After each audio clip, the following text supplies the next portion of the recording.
Hi everyone, ನಾನು ನಿಮ್ಮ ಕನ್ನಡಕೋರಿ Prema. Welcome back to my channel. ಆತ್ಮೀಯ ವೀಕ್ಷಕರೇ, ಇವತ್ತಿನ ರೆಸಿಪಿ ಬಂದು ಗುಳಂಬ. ಈ ಒಂದು ರೆಸಿಪಿ ಬಂದು ಮಾವಿನಕಾಯಿ ಕಾಲದಲ್ಲಿ ತುಂಬ ಫೇಮಸ್. ಹಾಗಾಗಿ ಇದನ್ನು ತುಂಬ ಕಡಿಮೆ ಇಂಗ್ರೀಡಿಯೆಂಟ್ಸ್ನ ಉಪಯೋಗಿಸ್ಕೊಂಡು ಮಾಡ್ಬೋದು.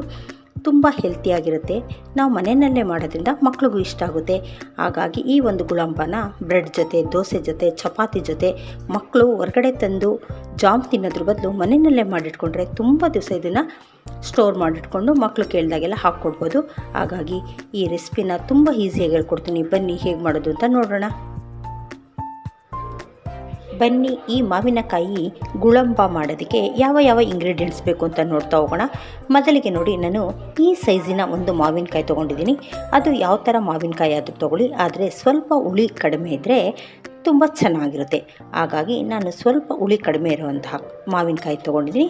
ಅದರ ಮೇಲಿನ ಸಿಪ್ಪೆ ಎಲ್ಲ ತೆಗೆದು ಈ ರೀತಿಯಾಗಿ ಉದ್ದುದ್ದವಾಗಿ ತುರಿದಿಟ್ಕೊಂಡಿದ್ದೀನಿ. ಆ ರೀತಿ ಸ್ವಲ್ಪ ಉದ್ದುದ್ದವಾಗಿ ತುರಿ ಬರಬೇಕು. ಆಮೇಲೆ ಒಂದು ಮಾವಿನಕಾಯಿಗೆ ಒಂದು ಬೌಲ್ನಷ್ಟು ಬೆಲ್ಲ ಬೇಕಾಗುತ್ತೆ. ನಾನು ಈ ಗುಳಂಬ ಮಾಡೋದಕ್ಕೆ ಒಳ್ಳೆ ಕಲರ್ ಬರುತ್ತೆ ಅಂತ ಆರ್ಗ್ಯಾನಿಕ್ ಬೆಲ್ಲವನ್ನು ತೊಗೊಂಡಿದ್ದೀನಿ. ಜೊತೆಗೆ 4 ರಿಂದ 5 ಏಲಕ್ಕಿ, 2 ರಿಂದ 3 ಸ್ಪೂನ್ ತುಪ್ಪ. ಇಷ್ಟು ಪದಾರ್ಥಗಳನ್ನ ಉಪಯೋಗಿಸ್ಕೊಂಡು ಯಾವ ರೀತಿ ಮಾಡೋದು ಅಂತ ನೋಡ್ತಾ ಹೋಗೋಣ ಬನ್ನಿ. ನೋಡಿ, ಇದಕ್ಕೆ ಮೊದಲು ಏನು ಮಾಡಬೇಕು ಅಂದರೆ, ದಪ್ಪ ತಳದ ಒಂದು ಬಾಣಲೆಯನ್ನು ಇಟ್ಕೊಳ್ಬೇಕು. ಅದಕ್ಕೆ 2 ರಿಂದ 3 ಸ್ಪೂನಷ್ಟು ತುಪ್ಪವನ್ನು ಸೇರಿಸ್ಕೊಳ್ಬೇಕು. ಈ ತುಪ್ಪ ಚೆನ್ನಾಗಿ ಬಿಸಿಯಾಗಲಿ. ನೋಡಿ, ಈ ತುಪ್ಪ ಬಿಸಿಯಾಗಿದೆ. ಈಗ ನಾನು ತುರಿದಿಟ್ಟುಕೊಂಡಿರೋಂಥ ಮಾವಿನಕಾಯಿನ ಇದರಲ್ಲಿ ಸೇರಿಸ್ತೀನಿ. ಇದರಲ್ಲಿ ನೋಡಿ, ನೀರಿನ ಅಂಶ ಹೋಗೋವರೆಗೂ ನಾವು ಈ ಮಾವಿನಕಾಯಿನ ಹುರ್ಕೊಳ್ಬೇಕಾಗುತ್ತೆ. ಈ ಥರ ತಳ ಒತ್ತೋದಕ್ಕೆ ಬಿಡದಿರ ಕೈ ತಿರುಗಿಸ್ತಾ ಇದ್ದರೆ ಈ ನೀರಿನ ಅಂಶ ಎಲ್ಲ ಡ್ರೈ ಆಗುತ್ತೆ. 1-2 ನಿಮಿಷ ಹುರ್ಕೊಳ್ಳೋಣ. ಇದನ್ನು ಮಾಡೋದಕ್ಕೆ ತುಂಬ ತಾಳ್ಮೆ ಬೇಕು. ತುಂಬ ತಾಳ್ಮೆಯಿಂದ ಮಾಡಿದ್ರೆ ತುಂಬ ರುಚಿಕರವಾಗಿ ಬರುತ್ತೆ. ಹಾಗಾಗಿ ಸ್ವಲ್ಪ ಸಮಯ ಕೂಡ ತಗೊಳುತ್ತೆ ಇದು ಮಾಡೋದಕ್ಕೆ. ಈ ರೀತಿ ನೀರಿನ ಅಂಶ ಡ್ರೈ ಆಗೋವರೆಗೂ ಹುರಿತಾ ಬರೋಣ. ನೋಡಿ, 2 ನಿಮಿಷಗಳ ಕಾಲ ಹುರ್ಕೊಂಡಿದ್ದೀನಿ. ಈಗ ನೀರೆಲ್ಲ ಸ್ವಲ್ಪ ಡ್ರೈ ಆಗಿದೆ. ಈಗ ನಾನು ಏನು ಮಾಡ್ತಾಯಿದ್ದೀನಿ ಅಂದರೆ, ಇಷ್ಟು ನೀರೆಲ್ಲ ಡ್ರೈ ಆದಮೇಲೆ ನಾನು ತೊಗೊಂಡಿರೋಂಥ ಬೆಲ್ಲವನ್ನು ಇದಕ್ಕೆ ಸೇರಿಸ್ತಾ ಇದ್ದೀನಿ.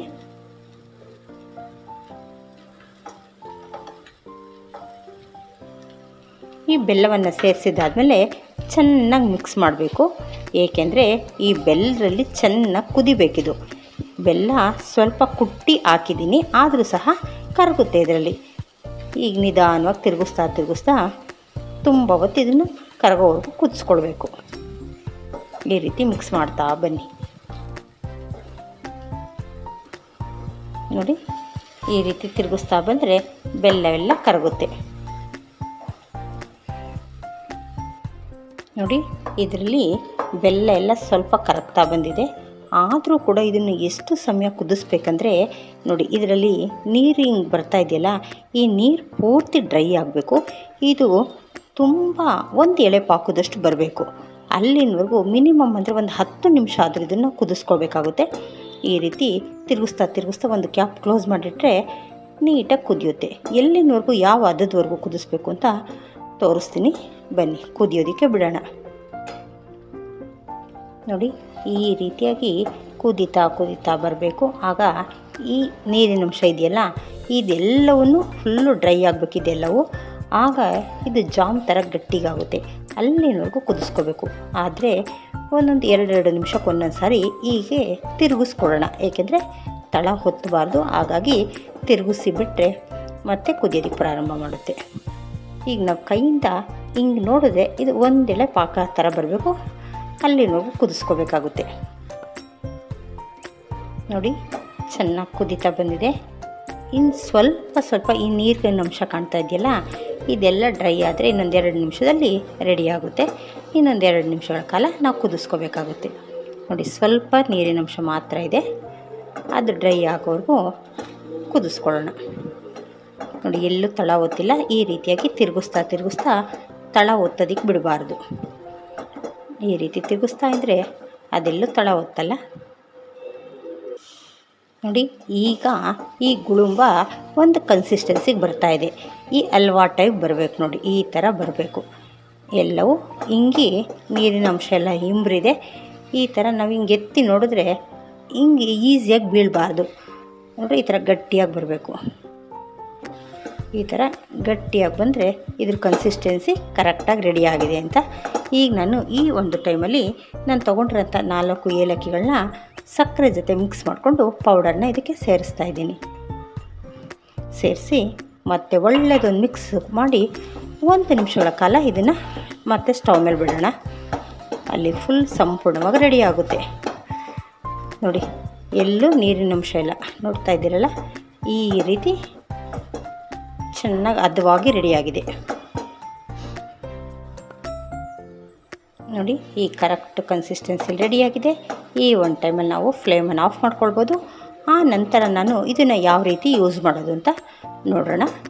ಇದು ಮೊದಲು ಚೆನ್ನಾಗಿ ಬಿಸಿ ಎಲ್ಲ ಹಾರ್ಕೊಳ್ಬೇಕು. ಅಲ್ಲಿನವರೆಗೂ ಬಿಸಿ ಆರೋದಕ್ಕೆ ಬಿಡೋಣ.